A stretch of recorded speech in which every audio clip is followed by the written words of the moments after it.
acabamos de fazer foi um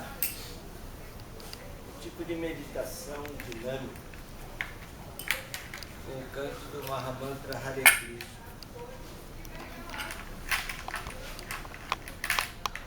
E essa é uma prática que chama Sankirtana.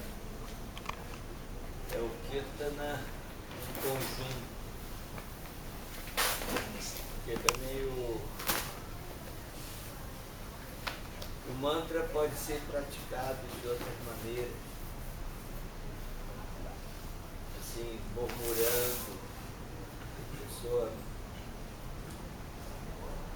individualmente pratica o mantra, geralmente usa-se uma japa mala, que é assim como um rosário. Então vai passando assim bolinha por bolinha e vai repetindo o mantra. E o mantra é assim uma prática espiritual muito poderosa. E a vibração sonora é poderosa. Você vê que pela vibração sonora uma pessoa pode elogiar outra, glorificar, pode ajudar, pode aconselhar a outra pessoa, mas também pela vibração sonora a pessoa pode humilhar, pode xingar, pode ofender. Então assim, é simplesmente palavras, mas essas palavras têm uma vibração. E as palavras do mantra não são palavras que são palavras espirituais, que não têm uma conotação secular, não são palavras mundanas. Isso está nas escrituras, está nos Vedas. Essas escrituras da Índia são muito antigas. Só para saber, só para entender assim o quão antigos são esse conhecimento, essas escrituras assim, são registradas, eles foram passadas para a linguagem escrita, isso há 3.000 anos antes da era cristã. A gente vê assim a nossa tradição aqui no Brasil é de 500 anos, né? Agora na Índia é 5.000 anos para trás. E assim tem uma bagagem de conhecimento muito grande, né? Porque nessa época, milênios atrás, assim as pessoas não tinha o ritmo de vida que hoje em dia se tem nas cidades, principalmente nas cidades grandes e também nas cidades pequenas. Não tem a quantidade de informações, assim, um bombardeio de estímulos que nós recebemos aqui no dia a dia. Tudo era muito calminho, tudo era muito tranquilo. Então, nessa época, isso milênios atrás, a pesquisa que se desenvolveu foi interior. Hoje em dia as pessoas vivem muito mais por exterior, a conquista tecnológica, a ciência e tudo. Mas quando nós queremos ter um conhecimento sobre a nossa essência, nós temos que recorrer a esse conhecimento muito antigo. Hoje em dia não se consegue apesar de se ter tantos departamentos de conhecimento nas universidades e tudo, tanta pesquisa, mas mesmo assim não se tem essa capacidade de apreender esse conhecimento existencial, como da mesma maneira que esses livros, como por exemplo o Bhagavad Gita, nos expõe esse conhecimento. Então nós estamos já há muitos anos já nessa caminhada, quase 40 anos assim de vida monástica e em contato com esse conhecimento da Índia. Eu tenho ido muitas vezes à Índia, desde 1978 tenho em contato com a Índia. Nos anos 90 estive por lá morando e assim me interessando, pesquisando mesmo as fontes, na fonte desse conhecimento. E realmente esse conhecimento hoje em dia, na era da globalização, na era das comunicações, da internet, tudo isso daí, esse conhecimento que estava por milênios isolado numa área geográfica do planeta em particular, agora pertence a todos nós. Ele está acessível a todos nós.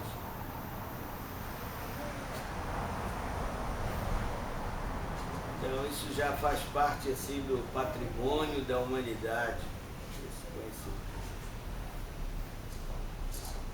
E tem esses valores dessa cultura védica e da filosofia védica, são muito importantes. Eles podem ser inseridos na nossa cultura e vai assim enriquecer a nossa vida. Tem conceitos muito importantes. Nós temos, hoje em dia as pessoas não têm perderam essa capacidade pelo fato da vida ser assim voltada muito para o exterior e ter muitas distrações, muito entretenimento, muita assim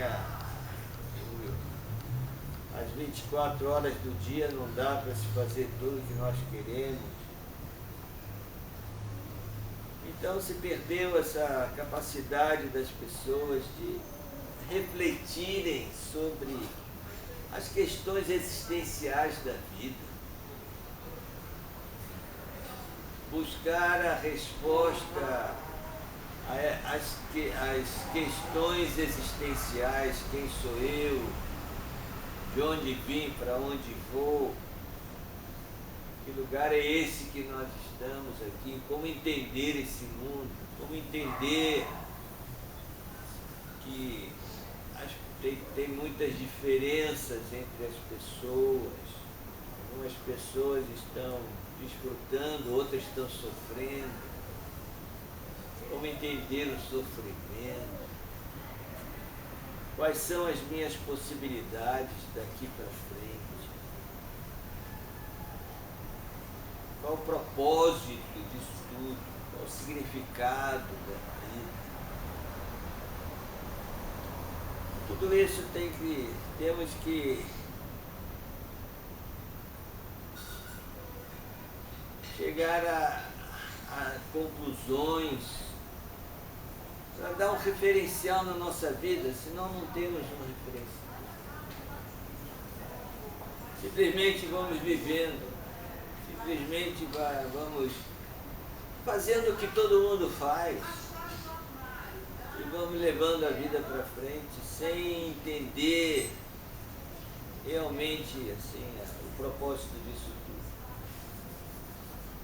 E que nós estamos vendo é que no final do ciclo de vida as pessoas ficam muito tristes. As pessoas ficam tristes, ficam frustradas, se lamentam muito. Porque se identificam muito com a condição corpórea, está em decadência, que é inevitável. E assim a consciência vai murchando, quando na verdade nós temos que entender que nós não somos o corpo, mas somos a consciência, nós somos a alma. A consciência é um sintoma da alma. Esse átomo de vida que somos nós. Isso no Bhagavad Gita é a primeira lição. Primeira lição. O Bhagavad Gita, essas instruções de Krishna para Arjuna, tem instruções muito valiosas, e uma coisa que é muito significativa no Bhagavad Gita é que a mensagem é muito direta, muito objetiva. Às vezes tem tratados espirituais, escrituras, assim, que a linguagem é muito esotérica, muito simbólica. Mas no Bhagavad Gita nós podemos assim captar a mensagem com muita clareza. Por exemplo, um verso em sânscrito, assim, do Bhagavad Gita. Na jayate briyate vakadatin nayam bhutva bhavita vanabhuyaha ajo nitya shashvato yam purano na hanyate hanyamane sharire. Diz que a alma não tem nascimento nem morte. Quem nasce e morre é o corpo. Uma vez que ela exista, existiu no passado, existe no presente, existirá no futuro. Ela é eterna, ela é não nascida, ela é constante, ela é primordial. Nahanyate hanyamane sharire. A alma não morre quando o corpo morre. É a tradução direta. Quer dizer, a vida continua. Esse é um conhecimento transcendental que a ciência não consegue perceber isso. Os cientistas duvidam, porque não conseguem observar através dos instrumentos de investigação científica. Eles não conseguem entender o fenômeno da consciência, porque a consciência vem de uma energia que é diferente dessa energia material em que nós estamos inseridos.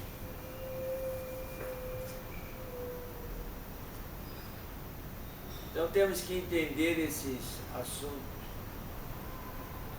temos que dar um sentido espiritual para a nossa vida, senão é muita frustração.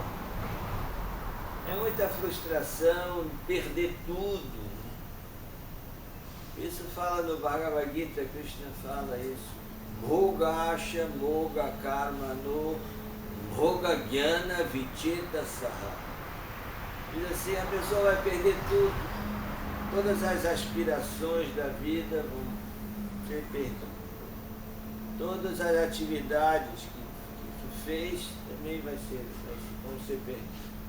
Todo o conhecimento adquirido também vai ser perdido. Então, o que sobra aí? O que sobra é o estado da nossa consciência. Então, a gente tem que ver exatamente como é que está a nossa consciência e como é que nós vamos sair daqui. O negócio é sair bem. O negócio é sair bem, o negócio é sair já resolvido, com a vida já resolvida. nada de depressão, nada de frustração, nada de lamentação. Tem que sair assim, solto, livre, com confiança, porque se não ter, temos que ter uma conexão. Isso é o que chama yoga. A palavra yoga quer dizer a conexão, a união. A união da alma individual com a alma suprema. Temos que ter essa conexão. Se não temos essa conexão, a pessoa se sente desamparada. E essa situação de desamparo é terrível. Dá muito medo. A pessoa fica... dá medo. Mergulhar no desconhecido. Então temos que desenvolver essa capacidade de estar conectado. Isso é tudo um trabalho de consciência. Como eu expliquei, o mantra faz parte da prática de Bhakti Yoga. Bhakti é a parte espiritual do yoga. Yoga tem a parte física, a parte mental, psíquica e também a parte espiritual. Então o mantra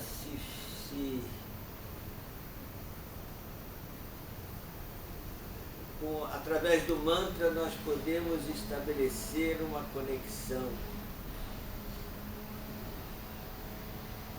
Através do mantra nós podemos definir a direção que nós damos à nossa vida. A pessoa tem que definir qual é o destino que ela quer ter. Esse que é o grande problema que nós temos. O fato de termos um livre-arbítrio é um grande problema. Porque nós que temos que decidir. Cada um tem que decidir o seu destino. Se quiser ter algum destino. Senão não vai ter nenhum destino. Vai ficar à mercê da energia material. E a energia material tem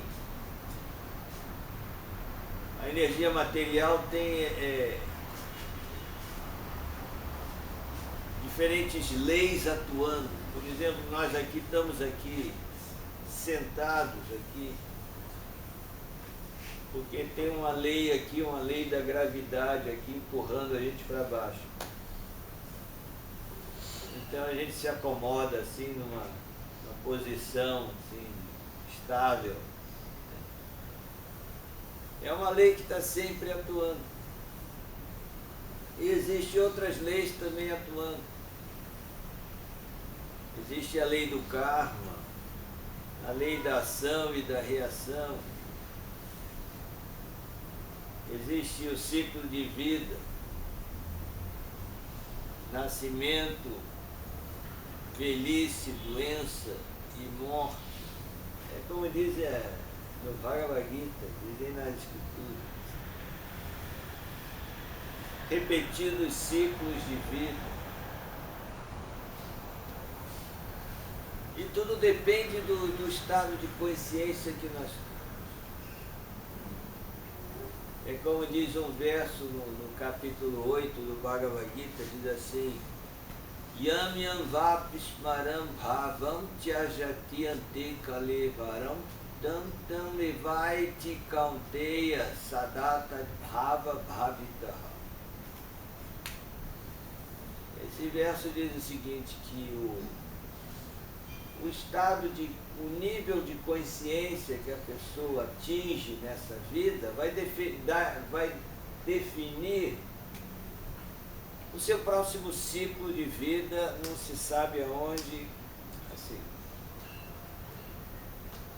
Se você está num nível de consciência, você vai começar o próximo ciclo naquele nível de consciência. E vai ter uma oportunidade de elevar a sua consciência durante o próximo ciclo. Quer dizer, nós temos agora essa oportunidade. O propósito da nossa vida é esse. É a oportunidade que nós temos de dar um upgrade na nossa consciência. Todo mundo entrou nessa vida num nível de consciência. Agora vamos ver como é que vai sair. Tem três hipóteses. Vai sair no mesmo nível, vai repetir tudo de novo. Vai sair melhor ou vai sair pior? O negócio é sair melhor. O negócio é sair melhor. Para sair melhor a gente tem que estar bem conectado, a gente tem que estar atento, dar atenção mesmo a esse fato, senão a nossa consciência vai murchando. Como a gente está vendo. A gente está vendo assim. O pessoal vai ficando velha e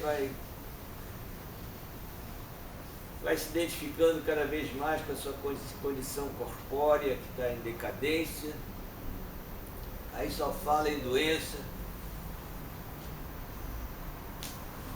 Eu vejo assim, às vezes vou na reunião de família, aí tem que escutar ali o relato lá de detalhado ali, com minúcias assim, de nomes de doenças e remédios e tratamentos e tudo aí assim, que já foi falado assim umas 10 vezes, então tá tudo bem decoradinho, né? Assim. É muito chato. É muito chato. Não é por aí. É claro que o corpo vai decaindo, a gente tem que nos contentar com essa realidade, né? É inevitável. Agora, como é que está o estado de consciência? Aí que está. Isso que vai fazer a diferença.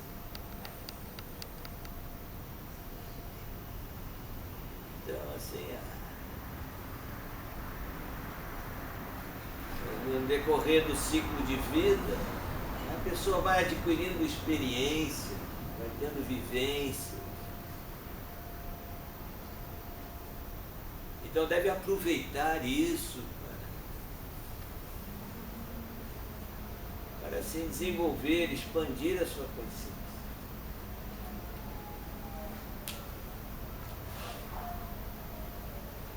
Por isso que peguei a minha bolsa.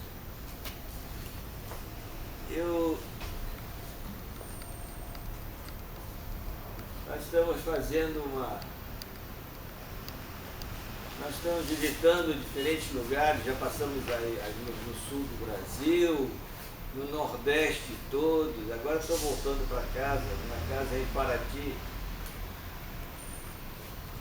Estava descendo de Natal a João Pessoa, depois Recife, Salvador, parei em Porto Seguro e agora parei aqui em Vitória.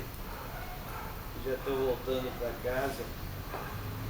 E nós estamos fazendo o lançamento desse livro que chama Sanidade Espiritual, que são crônicas, artigos e ensaios, resultado das minhas vivências de quase 40 anos nesse caminho de vida espiritual. E por que sanidade espiritual? Esse conceito, um conceito que eu sempre tenho falado ultimamente sobre a espiritualidade sã. pessoa ter uma espiritualidade sã, porque a espiritualidade também pode ser meio neurótica.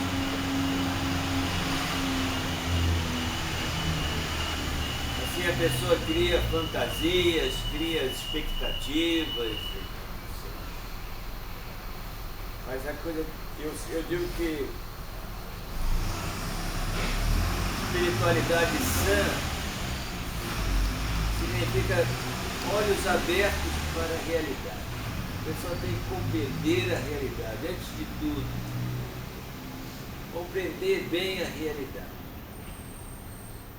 Entender, sabe, o que, assim, a lucidez é uma conquista. Compreender exatamente a nossa natureza, a natureza desse mundo, as nossas possibilidades daqui para frente, e investir mesmo na nossa consciência. Então, isso que eu chamo de, esse conceito de espiritualidade sã. E assim nós analisamos assim, vários artigos, crônicas e ensaios, diferentes aspectos da nossa vida. Eu sempre digo que, aliás, isso daí foi que eu aprendi do meu mestre espiritual, que foi Srila Prabhupada. Prabhupada, ele faleceu em 1977. Ele trouxe esse conhecimento do Bhakti Yoga, da consciência de Krishna,